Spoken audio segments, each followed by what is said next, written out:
We are down to the nitty-gritty for the Illinois primary. It's now 9 days away. There's the governor's race, the Republican primary for the U.S. Senate, the contest for the Illinois 17th congressional district seat being vacated by Sherry Bustos.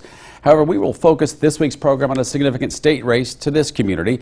It's the Democratic Party's primary race for state representative in the 72nd district that serves Rock Island County.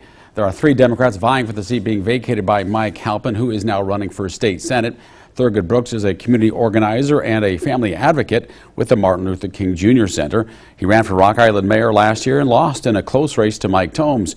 Jeff Deppy is a former construction worker who is now the treasurer for the Laborers International Union, Local 309. Deppy is an elected member currently of the Rock Island County Board. Greg Johnson is a retired corrections officer and former president of AFSCME Local 46. Johnson ran for state Senate in 2018 and lost in a close race to Neil Anderson.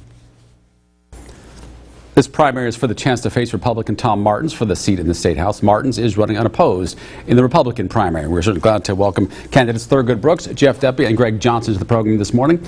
Well, you all know this is not a debate. This is a candidate forum type of structure. All of you will get the chance to answer the same question. Please try to keep your answers to no longer than a minute and a half to give everyone a chance to answer the same question. So let's begin. So what issue is your biggest priority to address if elected, and how would you pursue that with legislation? Mr. Deppy, we'll start with you. For me, I think it's infrastructure. I come from a construction background. I look at our roads, our bridges, and I know they need to be fixed. And with the federal infrastructure bill, there's going to be a lot of money coming towards the governor's office, and I want to be the 72nd state rep to bring it this way. How would you pursue that legislatively? What I would do is, because I sit on the Bi-State Regional Commission, I know the 1-year plan, the 5-year plan, and the 20-year plan for the projects that are up. I would reach out and in the construction bills, I would put these projects in them. All right.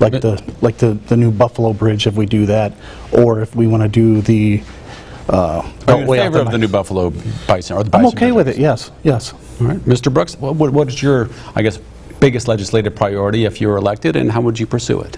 Well, infrastructure is important. It's critical, and as you mentioned, the federal monies that be coming down will be to tap into, and I look forward to doing that as well. But as for what was really important to my campaign, it's health care. We know we can be the first state to have Medicare for all, universal health care. We heard it's unrealistic, we know better. Before there was a civil rights bill, that was unrealistic. Before there was other bills that happened federally and state levels, they were unrealistic. So we need someone like me, the state representative for District 72, that's willing to work with representatives across the state, senators, and our governor, because we understand we have the political will, we have to have the political manpower to fight for it. And so we're going to fight for it because it's important for small businesses, to relief, it's important for unions. Unions members spend too much time arguing over medical packages in their bills. And so we're going to be relief for small businesses, unions, families, educators, because it's important to not just myself, but bigger than me. Well, you say, you heard that it's unrealistic, but in many ways it has been unrealistic so far. How do you prove people wrong? And when I knock on doors, Jim, and when I'm on the phone calls, when I'm going to different events, Illinoisans want it. People in District 72 want that. And it's up to the legislators to work and figure out ways we should do so. I believe we can, but we have to be talking about it first. Nobody's talking about it at that level at this point. So once we start doing that, and we start finding out ways in which we can navigate the system, pull different levers, pull people together, and make it happen, we can get it done. Look at Massachusetts. They did it back before we had a federal one. And their medical industry boomed, the education industry boomed, jobs came to their state at a high level. We can do that here in Illinois. Mr. Johnson, your biggest priority, and how would you get it done? Yeah, I mean, I think they both bring up great points, infrastructure and health care. If we can get done, I think in order to get that done, there's just some things that we need to do. You know, creating opportunity, you know, building an infrastructure, building your roads, bridges, your streets, it does create those opportunities.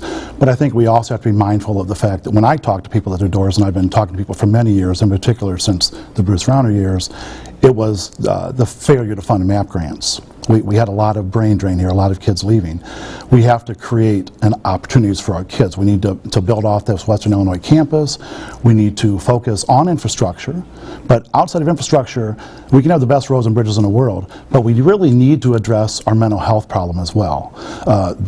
Mental health was an issue 4 years ago when I ran. I had a very deep focus on it. It's gotten progressively worse since the pandemic. We have to create a 72nd district where my 10-year-old 10-year-old and other 10-year-olds can build their life right here. Because if kids go away to school somewhere else, they're probably more than likely going to build their life somewhere else. So for me, it's about growing the district that way and keeping our kids here. When you both touched on health care, and I imagine you probably agree to some extent on health care, just quickly, do you think it would require a state constitutional amendment to get health care for all in Illinois? Just quickly, yes or no, do you think it'll take that? Yes. You do think it'll take a constitutional amendment? Do you think it'll take a constitutional amendment? Like, maybe. I think we can work with our legislators. If we want to do it, we can get it done.